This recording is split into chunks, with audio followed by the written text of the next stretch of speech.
Hey friend, welcome to Milk and Honey with Lemon. The Bible says in Numbers 14:8, and if the Lord is pleased with us, he will bring us safely into that land and give it to us. It is a rich land flowing with milk and honey. On this podcast, we talk about stepping into that overflow that God has for us by becoming those ultimate Proverbs 31 women. Hey, I'm Lemon. I am just like you, sister friend. I knew God had something more in store for me, but I couldn't see a way out of the laundry piles. And frankly, I resented that Proverbs 31 woman. How was I going to live up to the hype? That is until I found out how to really step into becoming this Proverbs 31 woman through leadership development. In this podcast, you're going to find financial freedom, leadership growth, and motivation so you'll be able to do all the things God has called you to do with ease and really step into that land of milk and honey. Welcome back to the Milk and Honey podcast. I'm your host, Lemon Price, and we are on season 4. How insane is that? I'm really excited. Honestly, I have a fun season. And normally I would take the first episode to talk about expectations, but I did that with the last episode. I wanted to talk about what's been heavy on my heart this week, and it's Moses. I have just been in Exodus, really just thinking about Moses and his entire story because it feels a little bit personal today. And I hope you take something from his story. In the beginning of Exodus, it gives you an overview of how the Israelites came to Egypt. So in Genesis, we see that Joseph is sold into slavery, right? He is an Israelite, so he's sold into slavery and then ends up in Egypt, and he's very successful in Egypt, and he has a place of great honor, and he works alongside Pharaoh and all of those things. So what happens then, that it says in Exodus 1:6, in time, Joseph and all of his brothers died, ending that entire generation. But their descendants, the Israelites, had many children and grandchildren. In fact, they multiplied so greatly that they became extremely powerful and filled the land. Eventually, a new king came to power in Egypt who knew nothing about Joseph or what he had done. He said to his people, "Look, the people of Israel now outnumber us and are stronger than we are. We must make a plan to keep them from growing even more. If we don't, and if war breaks out, they will join our enemies and fight against us. Then they will escape from the country." Because there was a lack of history, a lack of knowledge, this is the decree that came from this new king, this new Pharaoh. And so he ends up enslaving the Israelite people, and it is harsh and it is gross. He goes later on to decree that every Hebrew boy that is born needs to be killed, which I always find so interesting whenever there is somebody to be born of a great, somebody great, right? Moses, Jesus, there is always a decree to go out and kill baby boys. I don't think it is a surprise that abortion in the United States is on a rise. I just don't. I don't think it's a shock that people are advocating so heavily for it. I don't think it's a shock that the world is coming after our children and their identity and really trying to confuse them, because I think that this generation of children that probably most of us are raising or going to raise, I think they're going to do something very powerful. I do. I think that they are just going to be such champions of Christ and have a ginormous impact on at least the United States. Who knows globally what that looks like, but I think that's why there's such a push. So anyway, back to the story. This is where we meet two women, two midwives. And I love that the first people that are really named are these two midwives, Shiphrah and Puah. And so they hear this, but they fear the Lord. And so Pharaoh specifically tells them, hey, when you help a Hebrew woman give birth and she has a boy, kill him. If it is a girl, let her live. And this is Exodus 1:17. But because the midwives feared God, they refused to obey the king's orders. They allowed the boys to live too. He finds out and she's, listen, they're like, listen, these Hebrew women, they give birth quick. They're not like Egyptian women. And so it's over before we even get there. But because of their civil disobedience, because they knew that the laws of the land were not God-fearing, and so they disobeyed them because they were not God-honoring laws. And I think that's really important. I think the story of Exodus really is about very powerful women who defy the laws of the land in order to enact change. And I just had a really interesting conversation with someone talking about like the role of women and how do I see women as leaders, but also believe in us caring for our families and all those things. And I think women like this are the perfect example.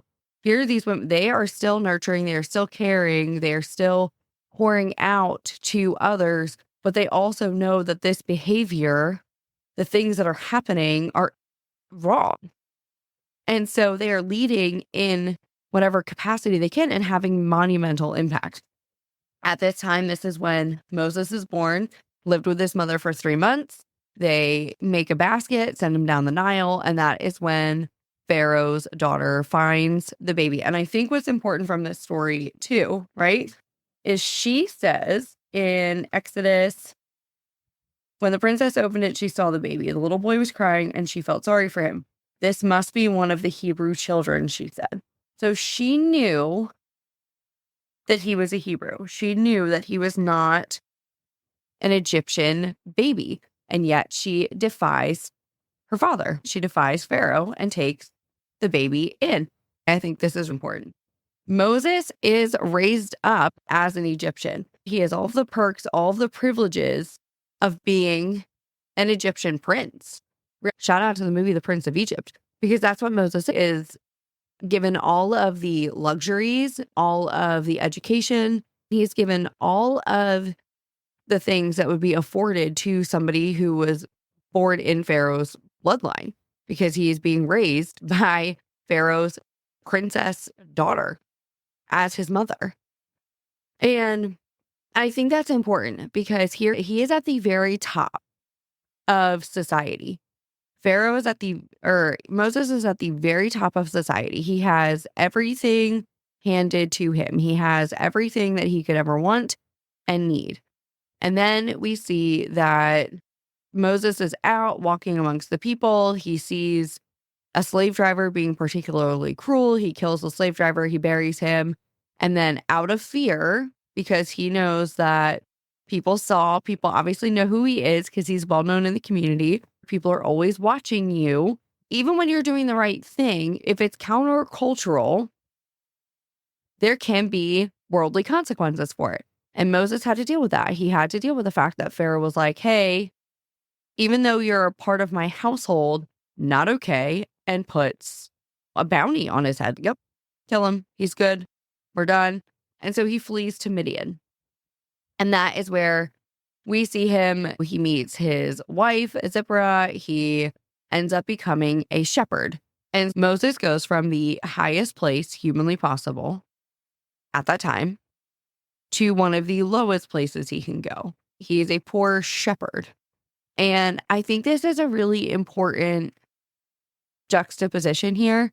I think Moses particularly is poised to be able to help, his people, because he knows Pharaoh. He was raised in that household. He understands Egyptian culture and everything, but then also he understands what it is like to be poor, to be on the run, to be fearful. Like he understands those things. And so I think he's in just a very unique situation that nobody else could have done or accomplished. And so again, what I love about this story is Moses had everything. He was at the top of his game. And then it is when he is at the low point, when he's out tending to sheep, that's when he hears from God. That's when he sees the burning bush on Mount Sinai. That is when God speaks to him. And so I was thinking about this week because this has been so heavy. And I had a lot of conversations with Brandy the last week just about burnout and feeling like, man, I have so much going on. And I'm like, I feel like I'm not hearing from God as much as I used to. And then I read Moses and I'm like, oh, this makes sense. Because career-wise, I'm at like the top of my game right now. The podcast is great and I love it. And I owe that all to you. Business with Kingdom Alliance is great. Like things are happening. There's a lot of really amazing projects coming up. Career-wise, I'm feeling pretty good right now. And I know that there's more coming. There's speaking engagement. Like there's things coming and I'm very excited about it. I need like a Moses situation. And so it's super interesting. When I was talking to Brandy and I just went ahead and redesigned my whole schedule. In full transparency, I redesigned my entire schedule to actually give me way more downtime. And I know you're probably like, Lemon, that doesn't make, why would you have more downtime when you are at like the top? Because I need the space to decompress. I need the space to hear from God. I need space like that. And so I will tell you, like, my new schedule, and I would encourage you to do this. I went to ChatGPT and I said, hey, listen, here are the things that I need to get done on a weekly basis. Here is when I already have scheduled meetings that are standing and I cannot move them. And here's what I want my day to look like. Here's how I want to feel at the end of the day. Here are the things that are important to me. And so I had the long conversation with my husband too. I'm like, man, I really love cooking. I really love gardening. I really love being able to just sit and read. And I finished a book this weekend. Like, I was like, okay, I gave myself the space and the grace. And then I was able to have this revelation about Moses and how it pertains to my life. And I'm like, okay, God, I see you. And so when I look at my schedule now, it has me working 4 hours a day between Monday and Thursday. And I have a 3-day weekend pretty much every single weekend. Mine is a financial freedom call that I go to, and I have a leadership call the second Friday of every month. And so, minus those things, I am only working about 4 hours a day. And I'm like, oh, there's so much free time in here. I baked in time to reflect and have prayer time. I baked in time to cook. And like, I baked these times into my schedule. And now when I look at my schedule, I'm like, oh, this feels good. This feels really good to me. And I can hear from the Lord more fully. But then also creating these like hard limitations on when I work means that I'm only doing the most important tasks. I'm not doing things that aren't impactful. Like, I'm not doing those things anymore. And so I just get to be very intentionally focused. I get to produce better quality podcasts. I get to write better blogs again and host challenges. I'm hosting a challenge starting on Tuesday, the 18th, and it goes through 18, 19, 20th, through the 20th, talking about biblical leadership and godly goal setting and all those kind of fun things. And I'm excited. I'm like, oh, I have space to make an impact now because I stripped things away. And that's what I took from Moses is sometimes, even we're at the top, we have to strip it down and give ourselves some intentional rest and intentional quiet time with the Lord to see what it is he actually wants to say to us and the impact he wants to make. Because I don't think he wants to take everything from maybe that's the plan he has for you, but I don't think he's going to take everything completely for you. But I do think we have to strip some things away. Moses could not really hear from God when he was at the top, when he was surrounded by people who believed in multiple gods, which is what the plagues are. It is God flexing on the gods of Egypt. And I think that's important. So the very first plague is God turning the Nile to blood. And one of their gods is the god of the Nile. And then the next one with the frogs, the Egyptian god was basically a frog, god of fertility. And then here are all of these frogs. And so again, every single plague is confronting Pharaoh with the fact that the gods that he believed in and the gods that the Egyptians believed in were not God and that our God is sovereign over all. And so it's really hard to be in a place where you can hear from God and understand what your full mission is. And I think Moses in this place, he gets a little bit of it. He sees the oppression. He sees this like othering. He sees things that are not right, but he doesn't get the full story until he is alone with his sheep and he goes up to the mountain. That's when he can notice a burning bush that is not being consumed. And so I want to encourage you. I think it's okay to be at the top of your game. It's okay to be in these places where you're writing books and you're speaking and your business is thriving. I think all of those things are important and God gives you them for a reason. But I also think it's important to strip some things away sometimes and to make sure you're baking in quiet time. And I don't mean like 20 minutes in the morning of quiet time. Are you filling your day with work for the sake of doing work and to be busy? Are we wearing busyness like a badge of honor? Have we made it an idol? Or are we saying it's okay that in the middle of the afternoon, you know what, maybe while my toddler's napping, instead of working, I'm going to read a book. I'm going to get some extra quiet time with the Lord. I'm going to do whatever it is. I'm going to put on worship music while I'm doing dishes or vacuuming or whatever it is. I think that's okay too. And we need to bake that into our schedule. And then I think it's also important to bake like long stretches of time where you are unplugged and whatever that looks like for you. It could be that you once a quarter or every 6 months, you like go, especially as moms, go get yourself a hotel room for the night and be alone. Go be alone. I'm going to be out at their farm, taking care of all the animals, and the service is terrible at their house. Internet is not great. It's enough to send a text, answer a phone call, but you're not doing any like hard work situation out at their house on the computer, which I love.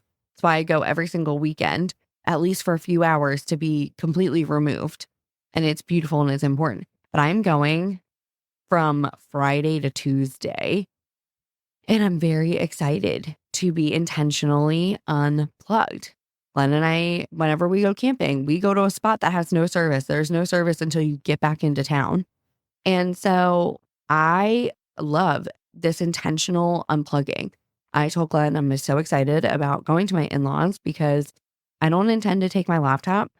And I'm like, I'm just going to bring some books and a journal and my Bible and just be alone with me and 5 dogs and the chickens and horses and the pigs and just be alone and surrounded by nature and seeing what it is that God has for me while I'm filling my cup back up.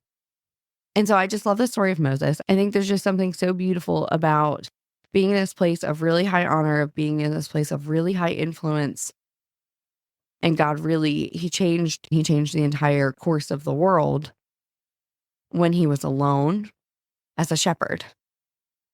That's when God gave him his assignment. He showed him a glimpse of it when he was at the highest high, but when he was alone and could really hear from God, it's when he gave him the mission. And here's the thing, God didn't give him the whole thing at one time. He showed him piece by piece and told him what to do next. And so I want to encourage you to get some alone time and to be okay with God only giving you a fraction of what it is he has for you. Be okay with only getting a part of the story. Be okay with taking the next first step that he's given you. So I want to encourage you to do that this week. Design a schedule that will allow you to do that and to get that alone time that you need with him in. And I will see you next Monday, my friends. Bye. Hey friend, what a joy it has been to share today's journey with you. If you found a spark of inspiration or a nugget of wisdom that resonated, would you bless someone else by sharing this episode with them? It could be the encouragement they need to step into their purpose and calling. Also, if you could spare a moment to leave a review, it would mean the world to me. I really appreciate your feedback and it really helps our community grow. Remember, the road to discovering God's call for you isn't one you have to walk alone. So join me again next Monday for another episode where we'll continue to explore the depths of leadership and the heights of our heavenly calling. Until then, keep seeking, keep growing, and keep trusting in his plan. God bless you, and I'll catch you on the flip side. Bye, friend.